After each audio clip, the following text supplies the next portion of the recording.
근데 여기가 서울에서 좀 많이 벗어난 외곽이잖아요. 여기 외곽이죠. 서울에는 레미콘 공장이 없나요? 서울에는 원래는 있었어요. 송파하고 풍납동 삼표 레미콘 공장이 2개가 있었는데 주민들의 반대에 환경 규제가 심하다 보니까 지자체에서 협약해서 그냥 없애는 걸로 해서 지금 없거든요. 그러면 서울에서 레미콘을 부르게 된다면 값이 더 비싸지겠네요? 그거에 대해 제가 설명을 드릴 건데, 여러분들 서울에서 건축비가 비싼 이유를 제가 설명드리겠습니다. 일단 서울 외곽권에 위치한 레미콘 제조사에서 서울로 들어가야 되는데, 특히나 평일날은 상관없는데 보통 레미콘 업무가 8시부터 다 5시라고 했잖아요. 밀리는 시간대입니다. 그때가 점심시간 빼고는 다 밀려요. 제가 서초 무지개 아파트 건설할 때 들어갔을 때가 3년 전에 용차 떴을 때인데, 그때 한탕 찍으려면 5시간 걸렸어요. 보통 일반 외곽권에서 한탕 할 때 1시간이라고 했잖아요. 한탕이라는 게 이제 한 번 왔다가 오는 시간 5시간요? 예. 아니 서울에서 부산까지 2시간이면 KTX 타고 가는데, 크니까 양보도 안 하고 강남 한복판에 이거 레미콘 끌어들어가면 옆에 막 페라리가 붙고 롤스로이스 붙고 양보 절대 안 해요. 그리고 뒤에서 차들이 바짝바짝 따라 붙으니까 네. 긴장이 돼가지고 빨리 운전할 수가 없습니다. 그리고 논현동 거리가 이렇게 바둑판으로 돼 있고 일방통행 많잖아요. 그쵸. 여기를 가야 되는데 입구는 여기야. 근데 이렇게 돌아가야 돼. 그러면 로스가 다른 사람보다 4시간이 걸린단 말이에요. 네. 만약에 제가 그때 하남에서 일했거든요. 하남지구 한창 부동산 버블 붐 일어났을 때 그때 한탕 찍으려면 20분이에요. 왔다 갔다가 20분이에요. 근데 강남을 배차합니다. 그러면은 5시간 걸리는 거예요. 그럼 그 사람들보다 한 4개 정도 떨어지는 거죠. 네. 그럼 누가 가고 싶어 하겠어요? 다들 안 가고 싶어요. 대신에 그래서 시멘트 가격을 조금 비싸게 받을 수밖에 없고, 사대문 안에 없으니까 레미콘 공장이 그 하나를 하면 그 사람 업무가 끝이에요. 그날 2개 하는 조건으로 끝나는 거거든요. 2개 하고 공장 들어오면 6시에요. 그러면 굉장히 괴리가 벌어지잖아요. 그때 이제 용역을 불러요. 그래서 이제 단가를 조금 더 협약해가지고 한탕 금액이 아닌 1회전당 금액이 예를 들어 그때 당시 62,000원인가 그랬거든요. 2회전 금액을 지급하거나, 지금은 좀 틀리는데 납품 단가가 일반적으로 한 차당 한 60만원 정도 하거든요. 근데 서울 금요일날 레미콘 60만원에 부른다고 하면 미친놈 소리 들어요. 안 가거든요. 왜냐면은 한탕 찍으려면 6시간 걸려요. 금요일날에는 들어갔다 나왔다 하는데, 그때는 납품 단가의 한 150%, 뭐 200%까지 나가거든요. 200% 불러도 없다고 못 나가는 경우가 많아요. 왜냐? 그만큼 오래 걸리니까.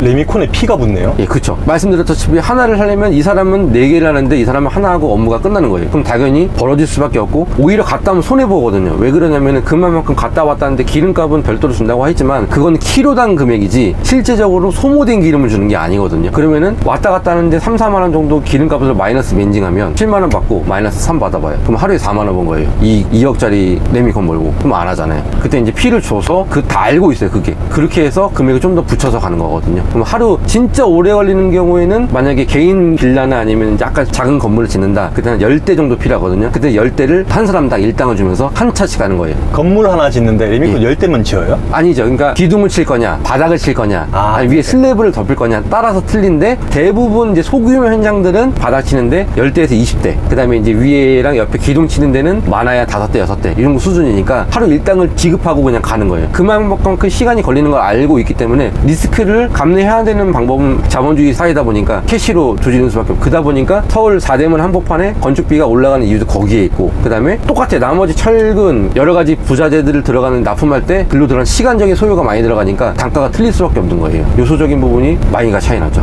그러니까 서울에 있는 아파트 건축비가 올라갈 수밖에 없는 구조인 그쵸, 거예요. 그쵸. 근데 대체적으로 아파트 같은 경우에는 통으로 계약하거든요. 네. 루베. 그러니까 예를 들어 우리가 2만 루베 쓸 거야. 그러면 그 금액을 업체랑 회사 대 회사끼리 금액을 쇼당을 보죠. 근데 일반 개인 건축물은 쇼당을 못 보잖아요. 조금밖에 못 쓰니까. 많이 쓰는 데랑 조금 쓰는 데랑 당연히 납품 가격이 틀릴 수밖에 없는 구조가 거기에 있는 거고, 강남 한복판에 일단 뭐 주택이든 뭐든 간에 조그만 건물을 짓다 하더라도 다른 데에 들어가는 건축 비용보다 많게는 2배, 진짜 많게는 2.5배까지 들어가는 거예요. 똑같은 건물을 짓더라도 양주시에 짓는 거랑 거기에 짓는 거랑 차이가 날 수밖에 없는 구조가 바로 거기에 있는 거예요. 만약에 서울 안에 레미콘 회사가 그대로 있었으면 조금 더 나았을까요? 환경이 낫죠. 왜냐면 거기까지 도달하는 시간이 적게 걸리니까 아무래도 업무가 수월하게 5시간 걸릴 거 송파에서 가면 왔다 갔다 2시간이면 가니까요. 모든 게 다 동일하네요. 이게 부동산도 그렇고 맞아요. 다 수요 공급에 다 맞게 흘러가네요. 예, 중심지가 다 집중되어 있는 게 이유가 거기에 있는 거예요. 인프라가 그만큼 잘 갖춰져 있고, 대신에 이제 거기까지 진입하려면 시간적인 요소를 거기다 갈아 넣어야 되니까 당연히 돈을 많이 지급해야 될 수밖에 없다라고 좀 생각하거든요. 그 이제 레미콘 기사님들이 서울로 가기 꺼려하는 이유이기도 하겠네요. 그쵸. 서울 4대문 강남 남부터미널 가기 꺼려하는 이유가 바로 거기 남부터미널의 핵심이거든요. 거기가 남부터미널 그 사거리에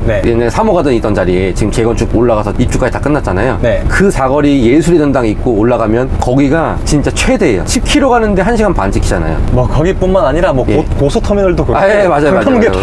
맞아요. 그쪽 터미널 부분이 유독 심한 게 송파 스파 롯데월드 잠실 네. 잠실 빼고는 다 헬인 것 같아요. 잠실은 그나마 올림픽이나 강변북로에서 빠져나 다리 하나 넘으면 바로 있잖아요. 근데 남부는 한남대교 넘어가서 영동대교 넘어가서 그 안쪽 중심지에 있으니까 진입하는 게 아니라 헬이죠. 아, 또 그런 고충이 있었네요. 네, 그래서 기사님들이 서울 쪽으로 꺼려하는 것 같아요. 보통 이제 우리 지부를 동부, 서부, 남부, 북부 이렇게 나누거든요. 서부 같은 경우에는 고양시에 있고, 동부 같은 경우에 하남, 북부는 이제 의정부 장암동, 양주 사이드, 남부 같은 경우에는 안양지부, 안양에서 이제 사당 쪽 뚫을 때, 사당이나 수원, 과천, 인덕원 이런 데 배차 들어갈 때 거기서 그러니까 나와바리가 있어요. 지역마다. 네. 그래서 멀리 침범하지 않습니다. 왜냐면 의미도 없는 거예요. 멀리 가봤자 시간도 걸리고 품질이 안 나오니까. 아, 서로 약간의 그 위수지역 같은 개념이 위수지역이 있는 거예요? 있어서 네. 침범하지 않습니다. 영업하시는 분들께서도 다 알기 때문에 네. 만약에 위수지역 침범 물량이 들어오면 네. 서로 이제 양보하는 거죠. 야, 이쪽에서 해라. 아. 예. 이쪽에서 물량 들어오면 서로 이제 루베 대 루베 교환하는 방식. 예를 들어 열차다 그러면 열차 우리가 먼저 해줄 테니까 그쪽에 열차 들어오면 이제 해달라 해서 서로 이제 물물 교환 방식으로 상부상조하죠. 아. 그게 오히려 나은 게 맞는 거예요. 왜냐면 거기까지 들어가는데 소모 시간 걸리고 여러 가지 제반 기타 소모품들이 많이 들어가는데 바로 앞에 있는 공장에서 들어가면 금방 하니까. 예를 들어서 우리 공장 앞에서 현장이 있는데 저기 10km 있는 공장에서 배차를 받고 오면 여기까지 오는 시간적인 요소, 그 다음에 여러 가지 비용들이 많이 요소되잖아요. 그때 예를 들어서 저희 쪽에 헬프를 요청해서 10대만 니네가 해줘라 하면 우리가 여기 바로 앞에 10분도 안 걸리니까 왔다 갔다 금방금방 해결하고, 그쪽 현장이 또 나오면은 트레이드 하면서 서로 물밀 교환하는 방식으로 이루어집니다.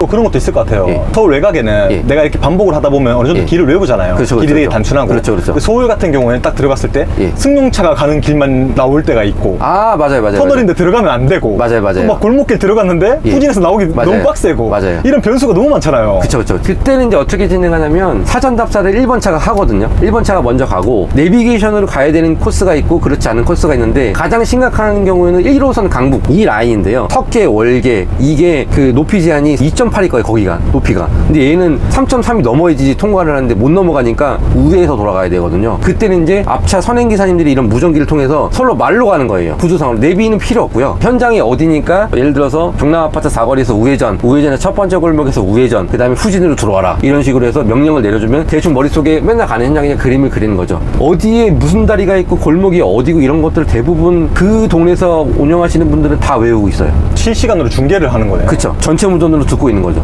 그러니까 내비게이션이 예. 레미콘용 내비가 아니니까요. 그쵸. 일반 승용차용으로 자꾸 하니까. 예, 화물차용이다 하더라도 높이 제한을 이게 걸러내지 못하니까 다 이제 무전상으로 어디 위치에 있냐 이런 것들을 다 전달받고 가는 거예요. 와, 그러면 그냥 예를 들어서 그냥 초짜가 예. 잘 모르고 그냥 내비 켜고 그냥 갔다가 진짜 큰일 날 수도 큰일 나죠, 있겠네요. 큰일 나죠. 그때는 어떻게 하냐면 처음에 이제 들어오신 분들은 이제 1번 선행차랑 두 번째 후행차를 붙여줘요. 같이 배차예요. 배차가 두 개 있잖아요, 플랜트가. 네. 아니면 1번 배차 먼저 받고 다리 앞에서 기다리고 있다가 2번 차를 같이 끌고 현장까지 기차 놀이하는 것처럼 쭉 가서 같이 타설하고 한 번 보여줍니다. 그러면 이제 다음에 너 혼자 갈 수 있지? 이제 그때는 이제 혼자 가는 거예요. 아, 또 그런 체계가 있구나. 예, 현장이 하루아침에 끝나는 게 아니고 오늘 타설을 하면 완료가 돼서 품질이 어느 정도 나오면 한 일주일이나 보름 뒤에 다시 그 현장을 다른 작업을 하러 또 들어가야 되거든요. 네, 그렇기 때문에 그런 거예요.